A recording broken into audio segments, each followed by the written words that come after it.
Hi, Haley. Good morning for you and afternoon for me here. Good And morning. welcome to my 10th episode of Off the Rails podcast. So, yeah, welcome. And I'm glad that you can join me. My first guest from the US. So, incredibly happy to have you here and really, really looking forward to our chat today, which is all about your brand, Raising the Brave. So, without further ado, I'd love to jump in and to give you the floor and let everybody that's listening know a little bit about your very unique concept. I come across you on Instagram a couple of weeks ago and I was like, wow, I have to speak to you. Oh, You're thank you. Yeah, you're incredibly as soon as I seen your social, I was super interested. I was like, yeah, I need to know more about this, and if I need to know more, then for sure everybody else does as well. So yeah, tell me a little bit about the unique concept that you have and how did it come about?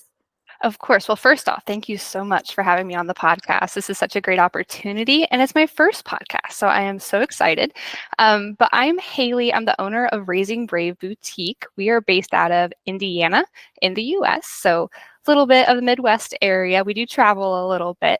So I am a women's and children's boutique specifically. As you guys will learn, I do cater a lot to boys specifically on our children end. I like to say our motto is bringing fashion to boyhood and motherhood. So for our little ones, we go up to about 5T in our toddler sizes and then XL in our women's. So with our concept, our unique concept, I am a traveling boutique primarily. So I am online. We do a little online, but with our traveling boutique, I have a trailer, a 7x16 trailer that my husband has helped me convert, and we travel across the Midwest to different pop-up events and markets. But we also do have in-store locations. I don't own a brick and mortar, like a physical location myself, but we are in a marketplace with hundreds of other businesses, and we have almost 4 locations now across the US with that as well. But our main source of business is traveling across the Midwest for our boutique. And we launched in March of 2023. So we are just about, over a year old. That's amazing. That's what I love. And I wanted to find out a little bit more about that. So, the unique concept about the trailer, and by the way, I will link everything as we mentioned just before we come online. I will link everything so everybody has an idea and a visual of what we're speaking about today. But yeah, Thank you. the trailer is no normal trailer. I seen you fold it down. You've got like an amazing Persian rug, by the way, just as you walk in. And then Mhm. it's kitted out so it's so professional. It's just such a unique experience for anybody that's able to come and visit. And you're bringing fashion to those that maybe can't get to it for whatever reason. So why and how did you choose to do it in a trailer? What was the reason behind that versus getting a store or doing just an online like everybody else is? What was the real, where did the idea of a trailer come from? Because it's cool. Thank you. And to be honest, I think a lot of people at first thought I was a little crazy because it is a little bizarre if you haven't heard of the concept before. But my mom and I, we actually started the business together. We thought of it in the fall of 2022. We loved going to markets and pop-up events just because everything is so unique. If you go to big box stores, you can get some great items. But when you go to pop-ups, everything is so different than you've ever seen before. The business owners are just so sweet. We always just loved that unique experience going to these markets. And so we decided, why not create a store together and we do pop-ups. So to be honest, the trailer that was not our original idea. We started in white pop-up tents. And so we had to carry everything ourselves to these events, and it was a lot of manual labor. The trailer is still work, but with the trailer, my husband and I together, we created it. We wanted a bohemian aesthetic feel. We wanted people to walk in and just feel like they're in a boutique, like at a brick and mortar, and still have that, important, connection to a brand. So we worked really hard together. Really, it was just a day by day project that we worked. So my husband works full time. So late at nights when he got home, we would be outside in our pole building and we'd be working on the trailer, building it out together. So we love doing the pop-up tent but we just learned after a while it's a lot of work. And we also wanted a fitting room for our customers. With our pop-up tent, we couldn't really give that. And it's really important, especially for women, to be able to try on clothes and find that they fit properly. And that's been probably one of the biggest compliments we've had from our customers so far, is that we have a fitting room available for them. We still do like an outdoor setup with our trailer. So there's still like a table and a couple of racks outside. But our main piece when people come to our pop-up events is being able to go in our trailer and still have that boutique experience. That's cool. And you definitely have those few things that you've just touched on, like creating the bohemian vibe and everything like that.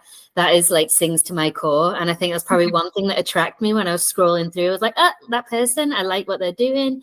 And then your concept. And for me, anybody that has a dream and makes it a reality, I think it takes so much patience. It takes a lot of guts. I think we were saying just before we come on here, like the self-doubt that keeps rearing its ugly head every so often. Yeah. You know, it takes a lot to keep squashing that down and no, I can do this. I'm fighting another day. So a couple of things kind of leading on from what you've just said. With regards to customers, how do you, for anybody listening that's thinking, I've always wanted to do that, I'd love to do something along those lines and create my own brand, have my own concept, do something similar. How do you get to your customers? What's your engagement like? How do you speak to them? How do you let them know where you're going to be? What does that look like for you? So the first thing I always recommend to people who are wanting to get into the business is to do a lot of research. Look in your area. Like when we started, we were only traveling probably within an hour distance. We didn't want to go out too far because this was all a new concept to us. And then from there, once I was able to find all of these events in my area, I started building relationships. And relationships have really helped me be able to scale my business, because now we're able to find really large scale events that are 3 to 4 hours away or 6 hours away. So we've really expanded our travel because of that, and it's really helped us. So instead of only maybe having like 500 customers that are going to these events, now we're having 10,000 customers that we're able to get our brand in front of. And some of these events that we're going to, you have to apply. And they have to look at your application and see if you're a good fit. We have been on some that you have to be on a wait list for a year or so to even get into. So it is a process, but I always just tell people, take the time and research, and then also build those relationships, because that will really help you become successful. And some of these events, they're hard to find, but through other people, they will give you those recommendations, and they might be able to help you get into those events even faster. But with my customers, I, on social media, like to post where I'm going to be at. I always like to give them my schedule so they can find me.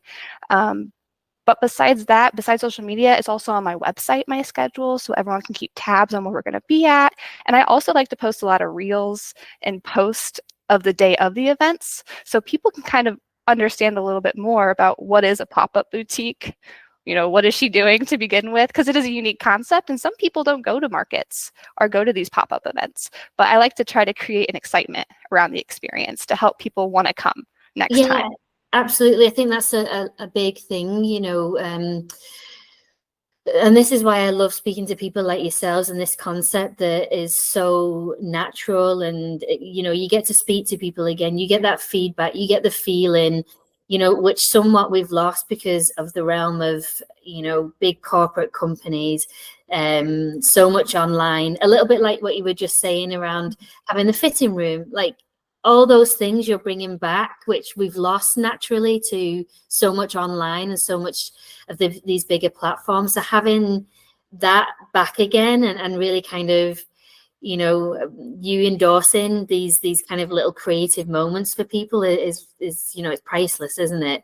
Mm-hmm. So I think that's great. And like you say, the best way is I can't, because I'm the one saying it. You can't kind of knock, is probably a very UK term, but you can't kind of burn the hand that gives you the results, because we do lean on the internet and social media to promote certain things. However, I love what you're doing, which is bringing the reality to people again. And I've worked for e-commerce for many years prior to branching out and doing this, but I certainly miss feeling close, trying them on, and bringing that back to people is yeah, it's priceless, really.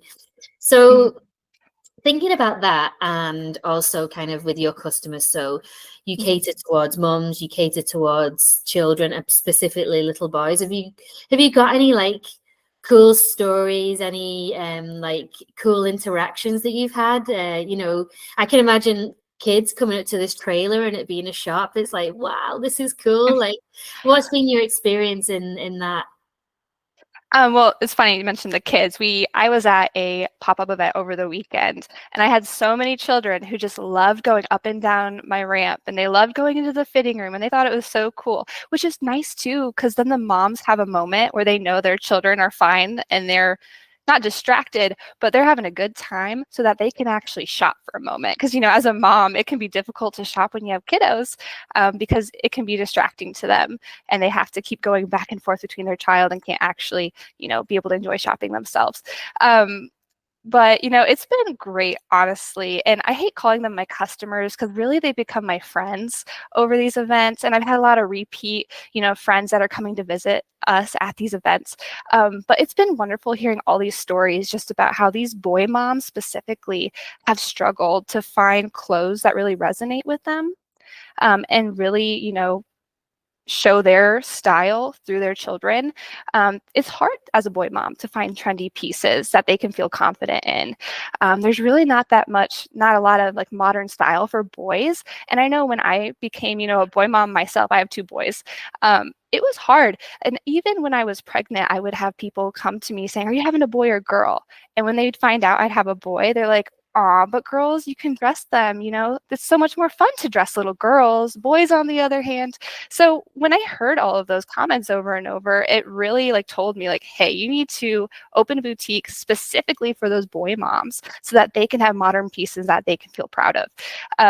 And that's what I love because all my customers always say, thank you so much for having these great stylish pieces for my son because I can't find them anywhere. And if you can find them, usually you have to find them online, which, like I said, we do have a website. People can shop with us online at raisingbrave.com.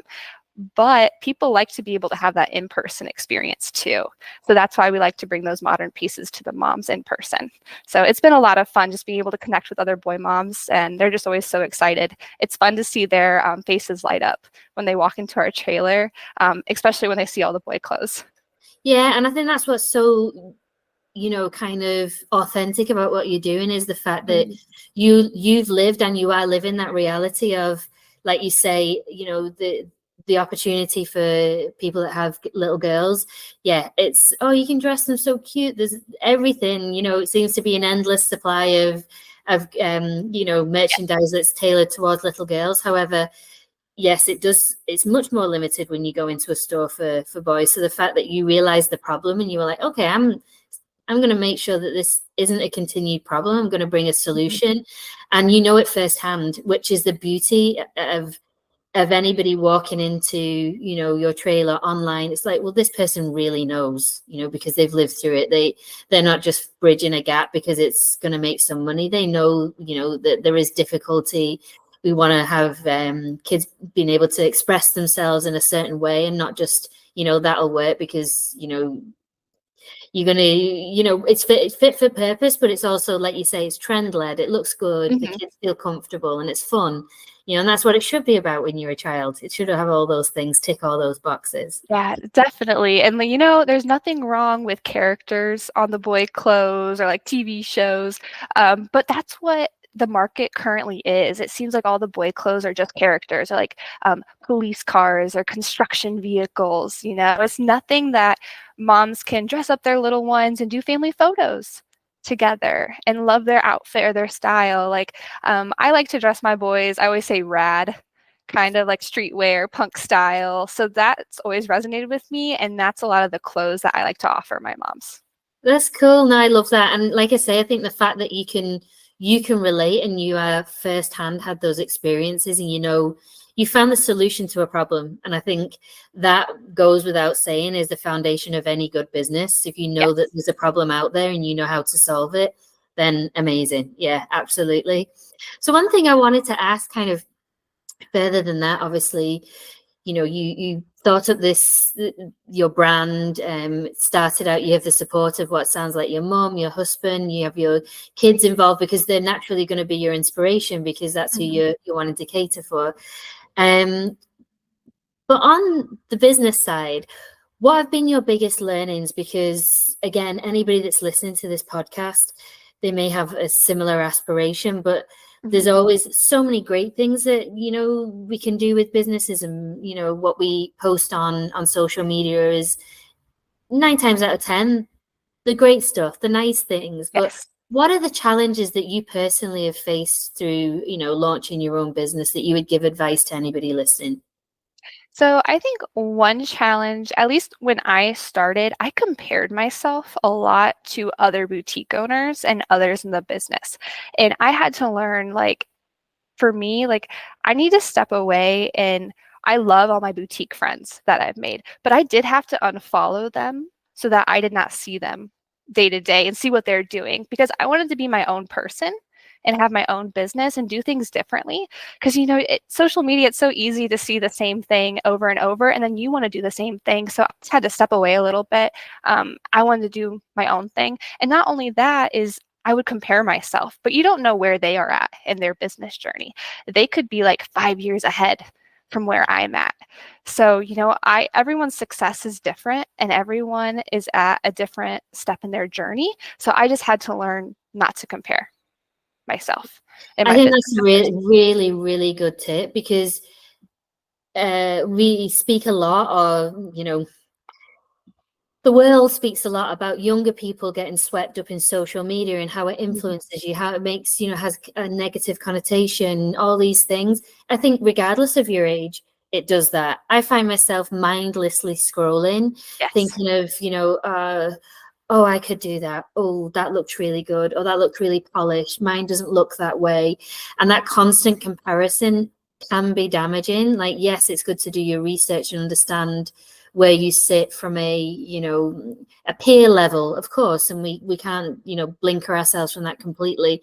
But I think it's a really important piece of advice that you've just stated, is you do have to kind of blank out the white noise at times, because it does get deafening. I think that's the best kind of way of giving an analogy to that, because the world is a crazy place. So when you can quieten that a little bit, I think that's a really good a really great piece of advice. And again, I feel like we only spoke for a second before we came online, but we said about that self-doubt. And I think if you can control that, like you're saying, like a tip from your side, it's definitely worth for anybody listening to take that on board, for sure. Because I think to really kind of understand who you are and what you want, that is a really great way of looking at it and refining kind of, this is who I am and this is what I want to do for my brand, is super important.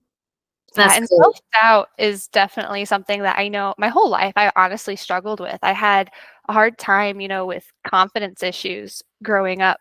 And so I think a lot of people thought I was a little crazy when I wanted to start a boutique, because that just wasn't who I was, honestly.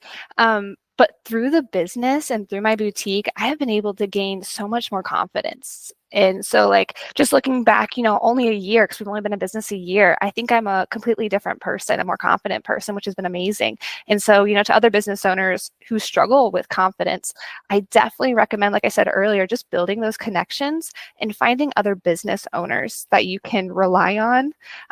Whether they're in the same business or another, a lot of small business owners and brands, we can work together. And just, have an accountability partner, honestly.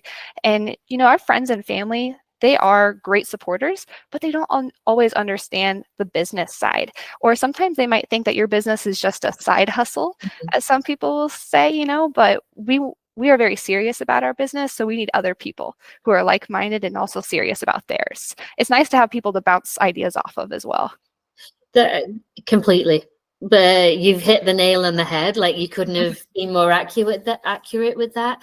One thing I love about what you've just said is, building that community, because yes, your family are there. They'll go either way. If they're anything like my family, it's either the harsh truth and very curt, and sometimes it's like, oh, that hurts. Or they're like, everything's great, you're doing great, and you're like, neither one really help at the moment. But if you have that community of people that they understand on a different wavelength, it's so important. A community that supports each other, a community that knows, and a community that also, you champion each other. So you become this kind of circle of trust of, either whether it's you're having a down day and you need somebody to pick you up, or a community of, oh, you know what, there's this event, let's all club together and we can go. Like, you become each other's biggest supporters. So I think community is key. I know I found when I first started doing this, this being my coaching company, for anybody who's listening, I was pleasantly surprised, at the amount of people that are willing to help each other. Just like you and I reached out to you on Instagram, you came back to me, I asked you if you do this, and it was like, yes, I absolutely will. And it just keeps surprising me how many good people there are out there that genuinely want to help each other. So that resonates with me a lot, that community topic that you speak of. I think it's so important. Some of my best friends, honestly, are the business owners that I've met over the last year. Such a great community. And what always surprises me too is that I'm friends with other boutiques. We don't see each other as a competition. We're friends. So we can bounce ideas off of each other, or just say, hey, I'm having a rough week. Can you help lift me up a little bit? So it's just nice. It's been such a blessing meeting all these wonderful people throughout this journey. Completely, it is. And I think those things are priceless, and it makes it all worthwhile when you have your community. Yeah, absolutely. So 2 more questions. One is, you are a new brand, and what you're doing is so unique, which is always a beautiful place to be when you have that USP. You have a passion. Like I said, you saw a problem, you're bringing through a solution for it. But what's next? What's next for your brand? Where do you see it going, and what are your aspirations? Great question. So right now, like I said earlier, boy clothes, it is very difficult to find pieces that I think really fit like our brand, that are trendy, that are rad. And so what we started doing, we're actually manufacturing some of our own pieces for our brand, so our Raising Brave brand. So we just started doing that over the last couple of months. So that's been very exciting.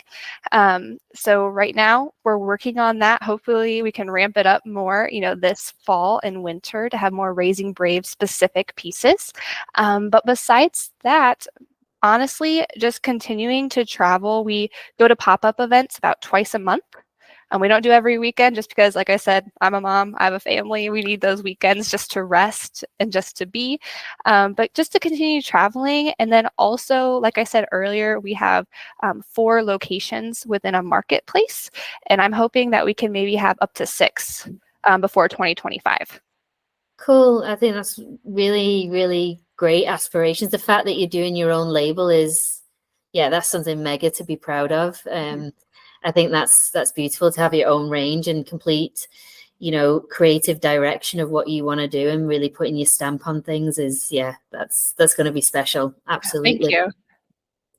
One last question, which I'm hoping you can give for the listeners and for me as well, because I'm finding this talk actually really, I'm getting a lot of like energy from you, which is perfect for me for the rest of the day to keep me going. What would be your 3 top tips for anybody starting out doing exactly your journey? What would that look like for you? Number 1, and I know I already said it, just don't compare yourself. You are, your own person. Your business is your own. Do something different. Try not to speak to everyone. I think it's important to niche down and do your own thing. That's going to speak more, the most to your customers. Number 2 is spend time creating processes from day one. I know that's not fun, more of the administrative side of the business. Like for me, I'm very creative. I do not like the admin, the actual business side. So that's something I'm working on. But spending time creating processes in your business that are going to help you stay organized, because as you scale, it gets messy and you don't have that time, that free time to be able to sit down and create those processes that are going to help you be successful from day one. So take the time to do that. I definitely recommend that. And then number 3, just being able to find a supportive community, whether that's going to Facebook and going to Facebook groups. Maybe you don't have a local community that you can join. Find one online that you can bounce ideas off of, or just connect with other women or business owners. I think that's so important. I know for me, I'm on probably 10 different business women groups on Facebook, but also I have been a part of a couple small business owner communities that we meet locally, and that's been great. Or I just have my friends that I talk to, on a day-to-day basis about business. But that's very important to help you be successful and to keep you accountable. Yeah, I think we've touched on a couple of those that you mentioned throughout the call, which was, the community, the inspiration around other brands, knowing where to, look at and where to kind of come out of that again, and making sure you control, how you, let's say, take inspiration, but know when to come back and kind of reset yourself. So I think those two are a brilliant piece of advice. The one thing that I think a lot of business owners, which was your second tip, kind of tend to kind of, let's say, blush over is the admin and the organizational side. Let's face it, I don't think many people really enjoy it. It is the boring side of it, especially when you're a creative, because it's the thing that takes time. It's not something that maybe comes natural, yes or no, to somebody. However, like you say, I think without that, there is a possibility of becoming overwhelmed, not being able to scale in the way that you had intended to, because without getting that admin side right, like, for example, for yourself, organizing where you're going to be when, making sure that your business is profitable, especially when you're going into things like own brand, making sure that, your demand is meeting, the consumer, the demand and supply is in the right balance. So all those things from an administrative point of view, there's a lot behind that word, but without knowing that from a business point of view, I think, that's where you could become unstuck. So taking that into account is, I love that piece of advice. I think that's underpins, anybody starting out in their own kind of realm of starting up a little business. Thank you. And I've learned that, from experience on a few things. And I've just learned, even though like I might be doing this solo, my husband definitely is my business partner. He helps, but he's busy with his full-time job. So I've just learned from day one, just writing out processes so that I have them. Because there's going to become a day, and I know there's going to become a day where I'm going to be able to hire my first employee who's going to come in, and I can give them the steps. I already have it written out. They already have the book of how to, so that I'm already prepared. Because, when you hire your first employee, you want to be organized. So that's my goal, is to be able to have that available for when the time comes.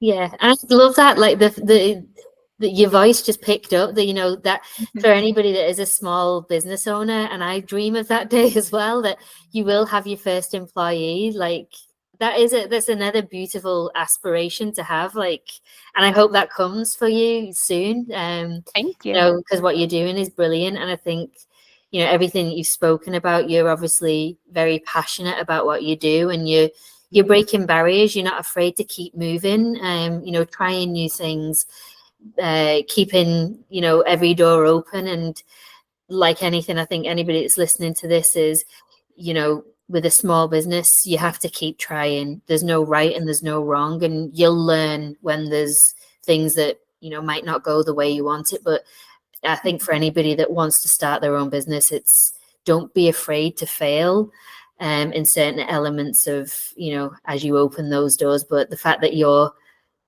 aiming for a really positive route, which is, I think that's a main ingredient to success of a small business, which is great. Well, thank you so much. Thank you so much for talking to me today. I've really enjoyed it.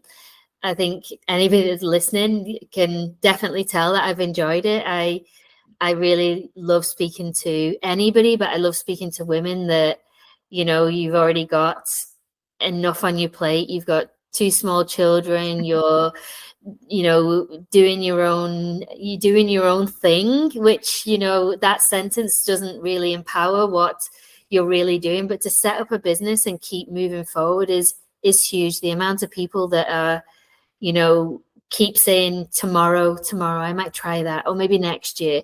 Like, it takes a lot, and it's brilliant to speak to somebody that, you're proof of that it can work when you have an idea, to make it a reality and make it a successful reality, as you're doing right now. So thank you for speaking to me. I wish you all the best. I'm looking forward to seeing your own brand develop, and I will be looking out, as I follow you on Instagram. I'll be looking out for that first employee, and they'll be very lucky to work for you whenever it happens.